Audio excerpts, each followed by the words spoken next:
किंवा बऱ्याच वेळा आता काय होतं, तंत्रज्ञान बदललंय, हम्म, फॉर्मॅट बदलले, हम्म, लोकेशन, स्टोऱ्या बदलतात. म्हणजे ठीक आहे, आता तंत्रज्ञान बदललं, सगळ्या गोष्टी झाल्या. हम्म. पण एक डिरेक्टर किंवा कथा किंवा त्याची प्रामाणिक राहून तो काम आपण कॅप्टन ऑफ द शिप तुम्ही काम करता. हम्म. मग कुठल्या जबाबदाऱ्या किंवा एक चांगला सिनेमा होण्यासाठी तुम्ही नक्की काय प्रयत्न करत असता नेहमी? सगळ्यात महत्वाचं म्हणजे माझ्याबद्दल सांगतो मी आता तंत्रज्ञानाबद्दल तंत्रज्ञान हे अपडेट होतच राहतं. बरोबर आता आहे. आपण आता मागे उल्लेख केला ह्याचा धुमाळ सरांच्या योद्धा फिल्म सिनेमा असेल. ती स्टॉक वरती फिल्म शूट केली होती. बरोबर आहे. हा. स्टॉक वरती केली. हम्म. त्याच्यानंतर डिजिटलला कॅपेचिनो आपण हा केला होता. कॅपेचिनो रेड डिजिटल वरती केला होता. त्या गोष्टी त्यानुसार बदलतच असतात. पण सगळ्यात महत्वाचं आहे मला वाटतं की डिरेक्टर म्हणून तुमचं गोष्ट काय आहे? बरोबर. ती गोष्ट खूप तुम्हाला भावली पाहिजे, ते खरोखर चांगली पाहिजे, ऑडियन्सला पण ती आवडली पाहिजे, त्या दृष्टिकोनातून ती गोष्टीवरती जास्त फोकस केला पाहिजे बरोबर आहे. मला वाटतं. आणि परफॉर्मन्स त्यानुसार असला पाहिजे, कलाकारांचा निवड तशी असली पाहिजे. ह्या सगळ्या गोष्टी आहेत त्याच्यामध्ये. आता बऱ्याच वेळा काय होतं, की कुठलाही तंत्रज्ञान असो, तो असिस्टंट असतो, असोसिएट होतो, एक चांगल्या लेव्हलवर काम करतो, सगळं होतं.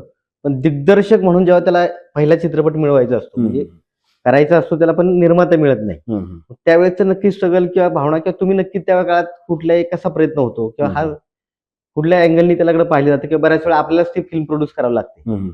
हा अनुभव नक्की कसा होता? आता जी आमचा मी केलं ते त्याच्याबद्दलच आहे ते, की मी खरं सांगायचं ना संदीप, मी फिल्म घेऊन आहे ना, मी 2022ला मी शूट केली. त्याच्या आधी मी 7-8 वर्ष मी ह्याच्या आधीच्या वेगळ्या गोष्टी होत्या. त्या इतक्या लोकांना सांगितल्यामुळे ते स्क्रॅप केल्या मी. 2-3 फिल्म होत्या त्या. तर मी जवळजवळ 250 म्हणजे 100 मी डायरीमध्ये लिहायचो ना, की एवढ्या लोकांना भेटलो स्टोरी ऐकवायला निर्मात्यांना, तर जवळजवळ 170 लोकांना, 250 लोकांना स्क्रिप्ट घेऊन फिरलो. पण कसं होतं, की नवीन दिग्दर्शकांना बरोबर आहे त्यांचं ऑब्व्हियसली, की विश्वास ठेवायला जरा निर्माते जरा मागं पुढं बघतात. बरोबर. माझंही तेच झालं आणि शेवटी मग ते काय होत नव्हतं. मग मला एक निर्माता मिळाला जिप्सीसाठी. ते पण निर्माता म्हणजे काय, की तो करणार होता खर्च आणि अर्धा प्रोड्यूस नाही म्हणत मी, खर्च म्हणतो. तो अर्धा खर्च करणार होता, मी अर्धा खर्च करणार होता, अशा मी करणार होतो.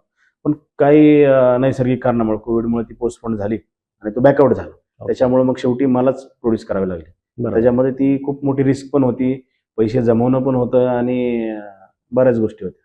तर मग शेवटी मग आता कसं होतं, कोणी ब्रेक नाही दिला तर आपल्याला स्वतःला करायची असते, मग स्वतःला ब्रेक द्यावा लागतो. तसं मग मी केली फिल्म.